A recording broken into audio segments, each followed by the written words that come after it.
The intersection of late-night comedy and high-stakes geopolitics rarely unfolds without controversy, but Saturday Night Live's latest Weekend Update segment has ignited a firestorm among Donald Trump's most ardent supporters. In a biting monologue that blended praise with pointed sarcasm, host Colin Jost addressed the president's role in brokering a fragile ceasefire in Gaza, only to pivot into a scathing mockery of Trump's long-standing quest for the Nobel Peace Prize. The Snub, announced just days prior when the honor went to Venezuelan opposition leader Maria Corina Machado, has left the former president and his MAGA base seething, and SNL's take on the matter has only poured fuel on the flames. Jost opened the segment on a deceptively optimistic note, acknowledging the rarity of positive international headlines in an era dominated by conflict. "Well, it is nice to start the update with some good news for once," he quipped, his delivery laced with the dry wit that defines the show's political humor. The ceasefire between Israel and Hamas, finalized under Trump's administration and kicking off with a temporary truce on Friday, marks a tentative step toward de-escalation in a region long synonymous with bloodshed. The deal stipulates the release of the remaining 48 Israeli hostages by Monday, following a 72-hour deadline that Vice President J.D. Vance optimistically shortened to any moment now. In exchange, approximately 2,000 Palestinian prisoners and detainees held in Israeli custody will be freed, a prisoner swap that evokes past accords but carries the weight of renewed hope, or skepticism, depending on one's vantage point. Yet, Jost's commendation was fleeting, quickly undercut by a jab at Trump's domestic maneuvers. Referencing the president's controversial deployment of the National Guard to Chicago, a move framed as a crackdown on illegal immigration but criticized as militaristic overreach, he drew a parallel that stunned the studio audience into uneasy laughter. "There is peace in the Middle East. The only downside is there is war in Chicago," Jost deadpanned. The line, invoking the body swap comedy Freaky Friday, painted Trump as a paradoxical figure, architect of Middle Eastern calm yet instigator of urban tension. "Only Trump can Freaky Friday Chicago and Gaza," he continued before zeroing in on the Nobel slight.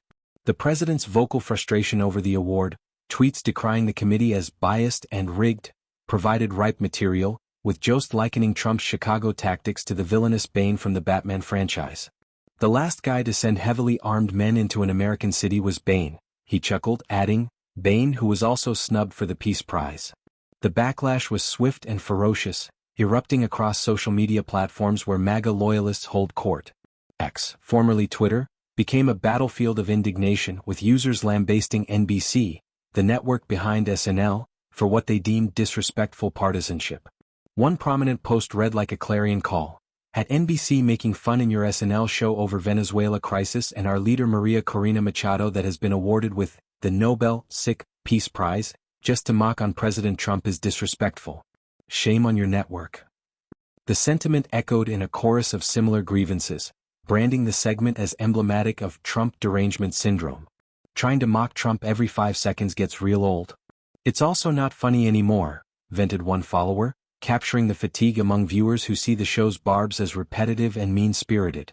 Critics within the conservative sphere went further, questioning the caliber of SNL's writing room. "Are SNL writers on strike? Who, writing these lousy skits?" demanded one user while another pleaded, "Can these guys roll off into the sunset already?" The ire wasn't limited to the humor's perceived staleness, it extended to Jost's selective crediting of achievements.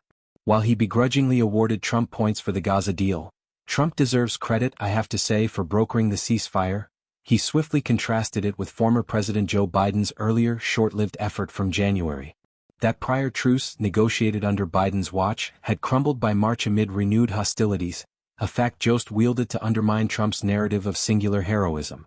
"Biden also negotiated a ceasefire in Gaza 9 months ago," he noted slyly. "Remember that? No. Well, neither does Biden." The quip, tying into ongoing whispers about Biden's cognitive acuity, drew groans from the left-leaning crowd but cheers from those who view the former president as a punchline in his own right. At the heart of the Nobel controversy lies Machado's unexpected triumph, a narrative of resilience that stands in stark contrast to Trump's bombastic claims.